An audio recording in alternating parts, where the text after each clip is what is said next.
Okay, clouds, part 2. Dejected, he washed his hands and face, ate his breakfast and left home. Dejected মানে ভীষণ আশাহত হই, মানে ওকে কেউই ওর ওর কথা কেউ গুরুত্ব দিচ্ছে না। যখন ও বলছে যে মেঘ কোথায়, ওর কথা কেউ ডিজেক্টেড মানে আশাহত হওয়া বা দুঃখ পাওয়া। He washed his hands and face, হাত মুখ ধুয়ে, এইট হিজ ব্রেকফাস্ট, তার প্রাতরাশটা খেয়ে, অ্যান্ড লেফট হোম, এবং বাড়ি ত্যাগ করলো। ওকে, মানে বাড়ি থেকে বেরিয়ে গেল। But the question still haunted him, where did the clouds go? Okay, এখানে একটা মিনিং আছে, দেখো, হন্টেড। হন্টেড মানে হচ্ছে কোনো চিন্তা যদি বারবার তোমার মনে ঘুরে ফিরে আসে, তাহলে সেটাকে বলা হয় হন্টেড।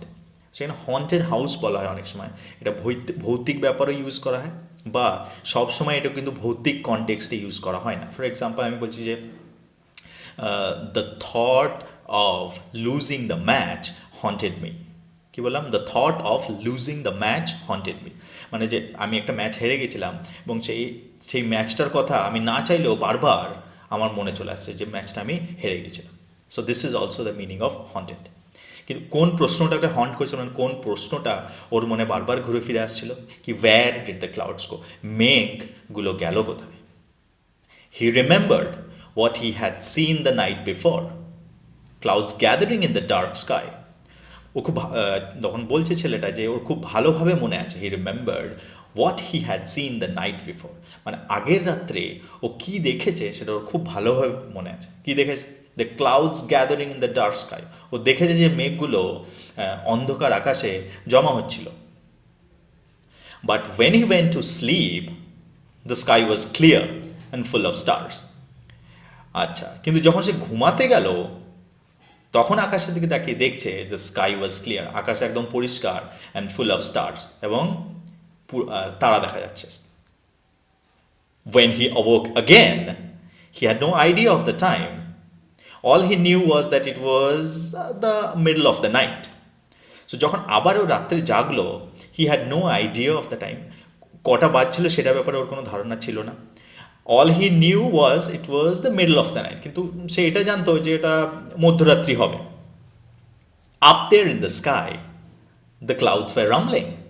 আচ্ছা, রাত্রে দেখলো যে অন্ধকার আকাশে মেঘ জমা হচ্ছে। যখন ঘুমাতে গেল, তখন দেখলো আকাশ পরিষ্কার, তারা দেখা যাচ্ছে। আবার যখন মধ্যরাত্রের কাছাকাছি উঠে দেখছে যে আবার কি দেখছে? The clouds were rumbling. Rumbling মানে গুরুগম্ভীর আওয়াজ করা, তাকে বলা হয় রাম্বলিং। তার মানে মেঘ ডাকছে। In the occasional flashes of lightning, they were dense and black. Okay, occasional flashes of lightning মানে occasional মানে মাঝে মাঝে যখন ওই ফ্ল্যাশেস অফ লাইটনিং মানে যখন বিদ্যুৎ চমকাচ্ছিল, সে বিদ্যুৎ চমকানোর সময় যে লাইট ছিল, সে লাইটে দেখা যাচ্ছিল যে মেঘটা অ্যাকচুয়ালি ডেন্স মানে ঘন, এবং ব্ল্যাক তার মানে ক্লাউডসটা আবার এসছে, এবং তারা কীরকম দেখতে? ঘন এবং কালো। সেন্টেন্সটা লেখা হয়েছে, এটা হচ্ছে ফিউচার পারফেক্টে লেখা হয়েছে। ওকে, সো অ্যান্ড ফরম্যাটটা কি? It looked as if it will be raining. আগে বলে দিই যে when should you use future perfect, কখন আমরা এই ফিউচার কন্টিনিউয়াসটা ইউজ করব। ওকে, ফিউচার কন্টিনিউয়াস মানে হচ্ছে সেই সমস্ত ঘটনাগুলো বলার জন্য আমরা ফিউচার কন্টিনিউয়াস ইউজ করব, যেগুলো ধরো ভবিষ্যতে কোনো একটা সময় হবে। ফর এক্সাম্পল, কি ইট will B raining. It will B raining মানে কে? মানে ভবিষ্যৎ, মানে এখনও শুরু হয়নি, ভবিষ্যতে কোনো একটা সময় ওই ইভেন্ট, ওই ঘটনাটা শুরু হবে। কোন ঘটনাটা? ওই বৃষ্টিটা শুরু হবে। তো এই ধরনের ঘটনা যেটা স্টার্টিং পয়েন্টটা ফিউচারে আছে, মানে শুরুটা ভবিষ্যতে হবে, তার জন্য এই ফিউচার কন্টিনিউয়াসটি ইউজ করা। আমি আরেকটা এক্সাম্পল দিচ্ছি, he will be working in a bank. তার মানে ভবিষ্যতে কোনো একটা সময় ও ব্যাংকে কাজ করবে। তাহলে বা he will be walking with me, মানে সে আমার সঙ্গে হাঁটবে। তাহলে ফিউচারে হবে, এবং ফিউচারে যেটা হবে সেটা কিন্তু কাজটা এখনো শেষ হয়নি, সেটা ফিউচারে শুরু হবে কোনো একটা সময়। তো এই ধরনের জিনিস বলার জন্য ফিউচার কন্টিনিউয়াস ইউজ করা। আরেকটা এক্সাম্পল লেগেছে I will B flying to Australia tomorrow. তখন ফ্লাই মানে আমি কালকে অস্ট্রেলিয়া ফ্লাই মানে যদি প্লেনে যাওয়া হয় তাহলে সেটাকে ফ্লাইং বলে। তাহলে আমি কালকে অস্ট্রেলিয়া যাব। তাহলে এই অস্ট্রেলিয়া যাওয়া এই ইভেন্টটা এই ঘটনাটা কবে ঘটবে? কালকে ঘটবে, এখনও শুরু হয়নি। সো এই ধরনের জিনিস বলার জন্য আমরা ফিউচার কন্টিনিউয়াস ইউজ করি। নাও এবার আমি তোমাকে ফরম্যাটটা বলে দিচ্ছি। আমি তোমাকে 3-4টে সেন্টেন্স বললাম, ফরম্যাটটা আশা করি কিছুটা আইডিয়া হয়েছে। Format is very simple. প্রথমে যে first subject, okay, then after the subject what will use? We use will be. কি ইউজ করবো? Will be, okay, and then verb plus ING. সেরকমই বলছি, দেখো I will be working, she will be smiling, they will be running, students will be playing, kids will be going to school. So subject will be verb plus ing. That is the format. Now back to the story. স্টোরিতে চলে যাওয়া যাক। Rain will have ruined his sleep. He knew. দেখো খুব ভালোভাবে দিয়েছে, দেখো দুটোতে কন্ট্রাস্ট। ফার্স্ট সেন্টেন্স, আগের সেন্টেন্সে কি ছিল? Future continuous. দিস সেন্টেন্স এটা কিন্তু দেওয়া আছে ফিউচার পারফেক্টে। না দুটো পরপর সেন্টেন্স আছে, বুঝতে পারবে যে ডিফারেন্স কি। না কি বলেছিলাম? ফিউচার কন্টিনিউয়াস এমন একটা ইভেন্টের কথা বলেছিলাম যেটা কিন্তু এখনও শুরুই হয়নি। আই উইল বি গোয়িং মানে এই যাওয়ার কাজটা এখনও শুরু হয়নি, ভবিষ্যতে শুরু হবে। এইখানে ফিউচার পারফেক্টে দেখো বলছে it will have ruined his sleep, he knew. মানে ও জানতো, বাংলার মানে হচ্ছে এটার, ও জানতো এই যদি বৃষ্টি হয় তাহলে এই বৃষ্টিটা তার ঘুমটাকে রুইন্ড মানে নষ্ট, ডেস্ট্রয় মানে নষ্ট করে দেবে, সে জানতো। তাহলে ফিউচার পারফেক্ট কখন ইউজ করবো? তাহলে ফিউচার পারফেক্ট তখন ইউজ করবো যখন আমরা ফিউচারে গিয়ে কোনো কাজটাকে কমপ্লিট হয়ে গেছে এরকম যখন ভাবছি, ওকে, তখনের জন্য আমরা কিন্তু ফিউচার পারফেক্টটা ইউজ করব। মানে rain will have ruined his sleep মানে যদি বৃষ্টি হতো তাহলে তার ঘুমটা নষ্ট হয়ে যেত। Will have, that is called future perfect. আমি যদি বলি কি, আর বেশিরভাগ ক্ষেত্রে এই ফিউচার পারফেক্টটা না শেষে একটা টাইম এক্সপ্রেশন থাকে। আমি একটা এক্সাম্পল দিচ্ছি কি, I will have completed the job by the end of the day মানে আমি জবটা শেষ করে ফেলতাম দিনটা শেষে। এখানে একটু বোঝার ব্যাপার আছে যে তুমি বলবে যে স্যার ফিউচারে গিয়ে, আমি বললাম ফিউচারে কাজটা অলরেডি কমপ্লিট হয়ে গেলে ফিউচার পারফেক্ট, আর যদি ফিউচারে তখনও কাজটা চলছে বা শুরু হয়নি তখন ফিউচার কন্টিনিউয়াস। তুই বলে ফিউচার যদি হয় তাহলে কাজটা কমপ্লিট কী করে? তো ফিউচার যখন শুরুই হয়নি। ইয়েস, এখানে ভাবতে হবে আমাকে ফিউচারে নিয়ে চলে গেছি মানে যখন কাজটা কমপ্লিট হয়েছে আমি তার থেকেও নিজেকে আগে নিয়ে চলে গেছি, নিয়ে আমি পিছনে ফিরে দেখছি আর কথাটা বলছি। এই রকম সিচুয়েশনে কিন্তু এই ফিউচার পারফেক্টটা ইউজ হয়।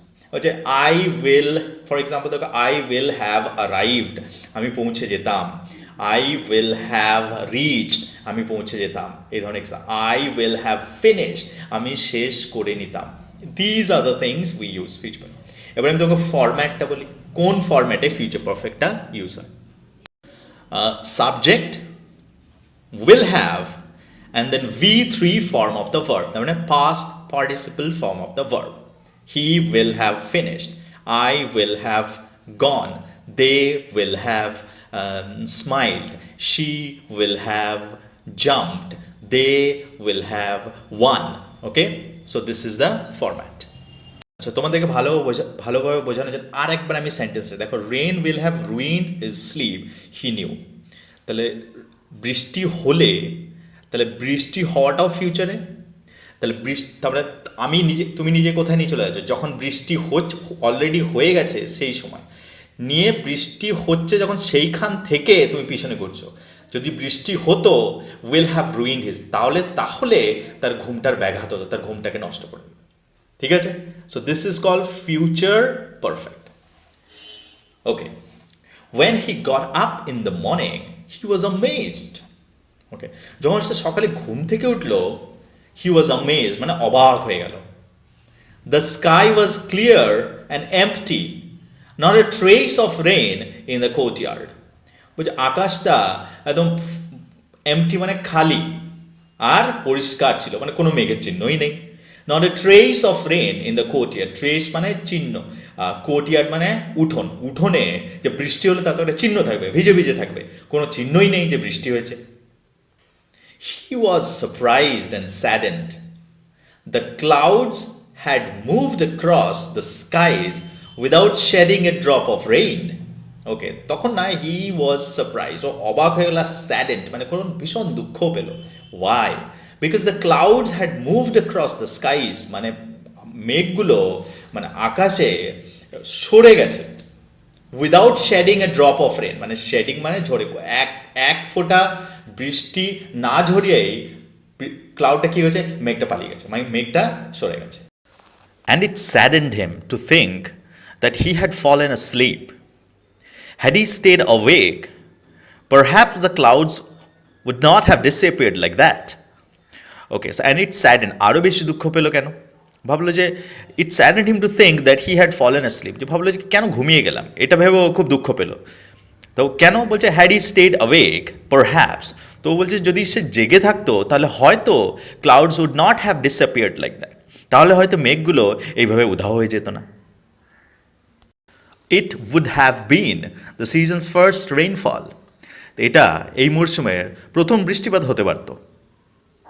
চলে যাওয়া, স্লিপ মানে পিছল খাওয়া, মানে মানে চলে যাচ্ছিল, এই বৃষ্টির মরশুমটা কিন্তু চলে যাচ্ছিল, কিন্তু তাও কোনো বৃষ্টি হয়নি। He looked up once again at the skies, সে আবার আকাশের দিকে তাকালো। Not a single patch of cloud, patch মানে হচ্ছে কোনো, not a single patch of cloud মানে মেঘের কোনো অংশই নেই, কোনো অংশই দেখা যাচ্ছে না। প্যাচ মিনস আ পার্ট, একটা অংশ বলতে পারো। The sun beat down on his head from a clear sky. The sun beat down মানে সূর্যটা, বিট ডাউন মানে একদম, it was very hard, it was very hot, মানে ভীষণ একটা তেজ নিয়ে সূর্যটা ওর মাথায় এসে পড়ছিল। Beat down on his head from the sky, কোথা থেকে? আকাশ থেকে। In the fierce heat he walk between the fields, fierce heat মানে ভীষণ গরমে, he walk between the fields মানে মাঠের মধ্যে দিয়ে হাঁটছিল। His body was on fire, his throat dry, শরীরটা মনে হচ্ছে আগুন লেগে গেছে, এত গরম হয়ে গেছে। হিজ থ্রোট ড্রাই মানে গলাটা শুকিয়ে গেছে। After crossing several fields, he saw a large tree in whose shade a Persian wheel turned gently. Okay, so after crossing several fields, কয়েকটা মাঠ অতিক্রম করার পরে, he saw a large tree in whose shade a Persian wheel turned gently, মানে একটা বিশাল বড় গাছ দেখতে পেল এবং তার ছায়াতে একটা পার্সিয়ান হুইল দেখতে পেল যেটা আস্তে আস্তে ঘুরছিল। ও পার্সিয়ান হুইল কি, আগেকার যুগে ওই ফ্লোয়িং ওয়াটার, যে জলটা বয়ে যাচ্ছে, সেই জলটাকে জমি চাষে কাজে লাগানোর জন্য একটা বিশেষ যন্ত্র ব্যবহার করা হতো, সেই যন্ত্রটাকে বলা হতো পার্সিয়ান হুইল। তো ওই গাছের নিচে দেখা গেল যে একটা পার্সিয়ান হুইল আস্তে আস্তে ঘুরছে। It was like he had reached an oasis in the middle of a desert. মানে ওই পার্সিয়ান হুইলটা দেখে ওর মনে হলো যে ওয়েসিস মানে হচ্ছে মরুভূমিতে দেখা যায় ওয়েসিস, মানে মরুভূমিতে জল নেই কিন্তু কিছু কিছু এলাকা থাকে সেখানে জল থাকে, খেজুর গাছ থাকে, মানে ছায়া থাকে, তো সেই ধরনের জায়গাকে বলা হয় ওয়েসিস। বাংলাতে যেটাকে বলা হয় মরুদ্যান। তো মনে হলো যে ও একটা মরুদ্যানে পৌঁছে, মানে এত তৃষ্ণা পেয়েছিল ছেলেটার যে ওই যখন ওই পার্সিয়ান হুইলটা দেখলো মনে হলো যেন ও একটা মরুদ্যানে পৌঁছে গেছে। He reach the shelter of the tree and splashed the cool water from the Persian wheel on his dusty feet. Okay, he reached the shelter of the tree, মানে ওই গাছটার ছায়ার আশ্রয়ে সে পৌঁছালো। শেল্টার মানে আশ্রয়। And splashed the cool water from the Persian, splashed মানে ছিটানো, কোথায় ছিল? Water from the Persian wheel থেকে জল নিয়ে সেটা ওর পায়ে, ওর ডাস্টি মানে ডাস্ট মানে নোংরা, ওই নোংরা পায়ে ওই জলটাকে দিল। স্প্ল্যাশ করা মানে ওই জলটাকে নিয়ে ওর পায়ে ছিটালো। Okay, then he washed his hands and face and drank his fill. তারপরে তো একটু হাত মুখটা ধুলো অ্যান্ড ড্র্যাঙ্ক হিজ ফিল, মানে মানে একদম একদম মানে মন ভরে, ড্র্যাঙ্ক হিজ ফিল মানে একদম যত প্রচণ্ড তৃষ্ণা পেয়েছিল, মানে একদম পুরো জলটাও পান করলো, মানে যতটা পর্যন্ত ও জল পান করতে পারে পুরো মন ভরে ততটা জল পান করলো। Refreshed he looked around. An old man sat on a wall by the Persian wheel. যখন খুব ওকে যখন রিফ্রেশ মানে যখন ও তাজা অনুভব করলো, হি লুকড অ্যারাউন্ড, তখন আশেপাশে ঘুরে দেখলো। কি দেখলো? An old man sat on a wall by the Persian wheel. দেখলো একটা বৃদ্ধ লোক ওই দেওয়ালের উপরে দাঁড়িয়ে আছে, আর ওই দেওয়ালের উপরে বসে আছে, আর ওই দেওয়ালটা পার্সিয়ান ওয়েলের পাশেই ছিল। He looked at the old man wanting to say something but hesitated. বৃদ্ধ লোকটার দিকে তাকালো ছেলেটি, wanting to say something but hesitated, কিছু বলতে চাইছিল বাট হেজিটেটেড মানে দ্বিধা করলো। Finally he asked, did the clouds come here? অবশেষে সে জিজ্ঞাসা করলো, আচ্ছা মেঘগুলো এখানে এসেছিল? The man looked closely at him and said, son, when the clouds come, the earth and the sky know of their coming. Okay, so the old man looked closely at him, মানে ছেলেটার দিকে ভালোভাবে তাকালো, মানে খুব মন দিয়ে দেখলো ছেলেটাকে, and said, son, when the clouds come, the earth and the sky know of their coming. বললো যে তোমাকে জিজ্ঞাসা করতে হবে না, যখন যখন মেঘ আসবে না তখন আর্থ মানে পৃথিবী অ্যান্ড স্কাই এবং আকাশ জানতে পারবে, তার এই মেঘের আসার কথাটা জানতে পারবে। But the clouds were here last night and no one got to know. তখন ছেলেটা বলছে, কিন্তু কালকে রাত্রিতে এসছিল মেঘ, কিন্তু কেউ তো জানতে পারেনি। The old man said, it's not enough for the clouds to come empty. Okay, এখানে তোমরা যদি বইটায় দেখো না, এখানে দেখবে it is not enough for the clouds to come, শুধু ওইখানে ফুল স্টপ দিয়ে দিয়েছে, কিন্তু আমি পুরো স্টোরিটা পড়েছি, এখানে যদি এম্পটি কথাটা না দেওয়া হয় তাহলে কিন্তু এই সেন্টেন্সটা কোনো মানে হয় না। তো এখানে প্লিজ তোমরা অ্যাড করে নেবে, আমি মানেটা বলছি। দ্য ওল্ড ম্যান স্যাড, তখন বৃদ্ধ লোকটা বলল যে শুধুমাত্র মেঘ খালি হাতে আসাটা এনাফ না, যথেষ্ট নয়, মানে মেঘ এলো আর বৃষ্টি যদি না আসে তাহলে কিন্তু অনেকেই জানতে পারবে না। তো যখন বললো না বাচ্চা ছেলেরা যে কিন্তু কালকে তো মেঘ এসেছিল, কেউ তো জানতে পারেনি, তো সেটাই ও বোঝানোর চেষ্টা করছে ওই বৃদ্ধ লোকটি, যে কালকে মেঘটা এসেছিল কিন্তু বৃষ্টি হয়নি, তার জন্য কেউ জানতে পারেনি। তো এখানে এম্পটি কথাটা কিন্তু লাগবে। ওকে, I once lived in a place where it hadn't rained for 10 years. তারপর ওই বৃদ্ধ লোকটা বলছে, আমি একসময় এমন একটা জায়গায় থাকতাম সেখানে 10 বছর বৃষ্টি হয়নি। 10 years! He was open mouthed. 10 বছর হি ওয়াজ ওপেন মাউথ, মানে ছেলেটা ওপেন মাউথ মানে মুখটা হা হয়ে গেছিল শুনে। ওপেন মাউথ মানে মানে বিস্ময়ে হা হয়ে যায় না মুখ, সেটাকে বলা হচ্ছে। হি স্যাট দেয়ার লিসনিং টু হিজ টেলস। তারপরে ওখানে বসে বসে ওই বৃদ্ধ লোকটার গল্প শুনতে লাগলো। Suddenly he realised how late it was. হঠাৎ করে তার হি রিয়েলাইজ মানে ছেলেটি রিয়েলাইজ করতে পারলো, ছেলেটি মনে হলো আরে অনেক অনেক দেরি হয়ে গেছে। হাউ রিয়েলাইজড মানে মানে ওই কোনো কিছু সম্বন্ধে অবগত হওয়া, যে তখন বুঝতে পারলো যে গল্প শুনতে শুনতে অনেক দেরি হয়ে গেছে। He walked for miles in the sun and dust. He went back by the same dirt track he had taken to come here. He walked miles in the sun and dust, মানে ওই সূর্য আর ধুলোর মধ্যে প্রায় অনেক mile হাঁটলো, মানে অনেক অনেক এগিয়ে চলে গিয়েছিল ক্লাউডে, মানে মেঘের খোঁজে। He went back by the same dirt track he had taken to come there. তো ওই যে যে ধুলোর রাস্তা দিয়ে এসেছিল সেই ধুলোর রাস্তা দিয়েই ও ফিরে গেল। The sun was still fiercely hot, but when he reached the mud hut, he felt a nip in the air and the earth was damp underfoot. যখন ওই ডার্ট ট্র্যাক ওই ধুলোর রাস্তা দিয়ে হাঁটছিল তখনও কিন্তু sun was still fiercely hot, মানে ভীষণভাবে গরম ছিল সূর্যটা। But when he reach the mud hut, ওই যে সেই যখন সেই মাটির কুড়েটার কাছে পৌঁছালো, মনে আছে আগের পার্টটা বলেছিলাম, ওই যেখানে ওর সেই ওই গ্রাস কাটারের সঙ্গে দেখা হয়েছিল, যাকে ও জিজ্ঞাসা করেছিল কি do you know where the clouds go. তো ওইটার কথা বলছে যে ওখানে যখন পৌঁছলো he felt a nip in the air, মানে মনে হলো যে বাতাসটা একটু একটু বেশ তীক্ষ্ণ হয়ে গেছে। নিপ মানে শার্প, বা মনে হচ্ছে যে বাতাসটা একটু চেঞ্জ হয়ে গেছে। And the earth was damp underfoot, মানে পায়ের তলার মাটিটা মনে হচ্ছিল একটু ভিজে। As he neared his village he saw the roads were wet, যখন গ্রামের কাছাকাছি গেল তখন দেখলো রাস্তাগুলো ভিজে। Trees that had been standing draped in layers of dust when he had left in the morning now looked freshly bathed.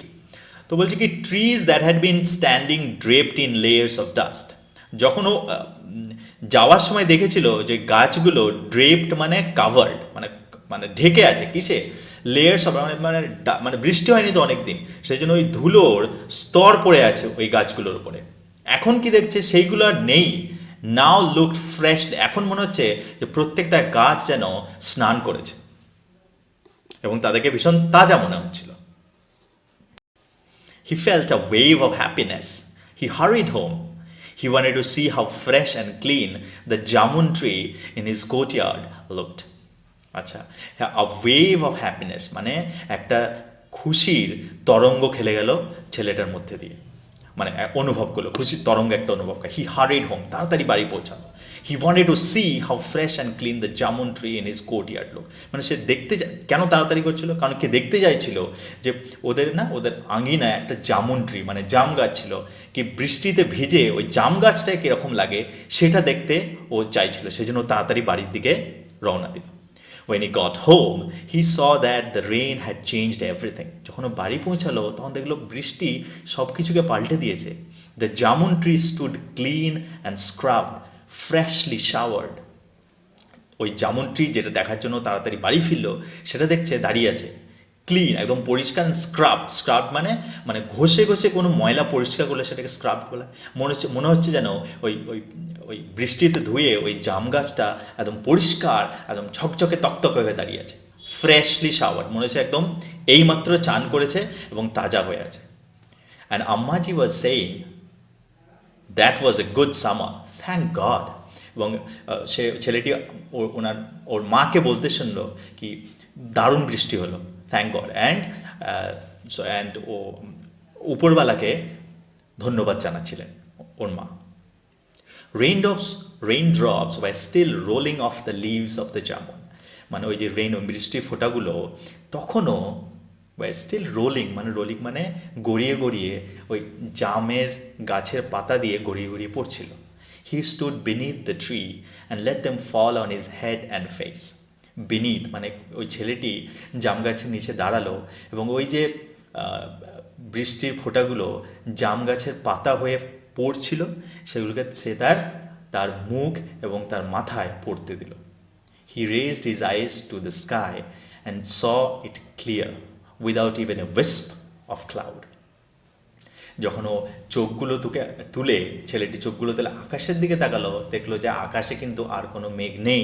Without even a উইস্প মানে একটা ছোট টুকরো মেঘও আকাশে দেখা যাচ্ছে। He had walked so far in the dust and sun in search of the clouds. তো এই মেঘের সন্ধানে সে অনেক দূরে এই সূর্য মাথায় করে আর এই ধুলোর মধ্যে কিন্তু অনেক দূর গিয়েছিল এই মেঘটায় খুঁজছে। And his absence, they had come, shed their rain and gone away. কিন্তু কি হয়েছে, তার অনুপস্থিতিতে ও যেটাকে খুঁজতে গেছিল সেটাই এসে, মানে সেই মেঘটাই এসে shed their rain and gone away, এবং বৃষ্টি ঝরিয়ে আবার চলে গেছে। তো এখান থেকে একটা ফিলোসফিক্যাল মিনিং আমরা পাই যে সামটাইমস আমাদের যদি কিছু প্রয়োজন হয় তাহলে সেটা খুঁজতে আমরা অনেক দূর চলে যাই, কিন্তু এটা রিয়েলাইজ করি না যে সেটা হয়তো আমাদের আশেপাশেই আছে। অনেক এক্সাম্পল হয় এরকম। ধরো তুমি কোনো কিছু জিনিস বুঝতে চাইছো, হয়তো তোমার বাড়িতে তোমার পেরেন্টস, তোমার বাবা আছেন, তোমার মা আছেন বা তোমার ভাই আছে, কিন্তু আমরা সেটা না করে হয়তো অনেক দূরে পড়তে চলে যাই সেই জিনিসটাকে বোঝার জন্য, কিন্তু এটা হয় অনেক সময়। তো সেটাও এখানে বোঝানোর চেষ্টা করেছে কি যদি সত্যিই তুমি কিছু পেতে যাও তাহলে তোমার আশপাশটা আগে দেখো, বা যদি কোনো কিছুর জন্য আরেকটাও লেসন এখান থেকে পাওয়া যায় যে কোনো কিছুর জন্য উদ্গ্রীব হয়েও না। ওই ছেলেটা উদ্গ্রীব হয়ে গেছিলো, উদ্গ্রীব হয়ে উদ্ভ্রান্তের মতন এদিক ওদিক ঘুরছিল। কিন্তু ক্লাউডসটা তার প্রাকৃতিক নিয়মে কিন্তু যখন আসা তখন আসবে।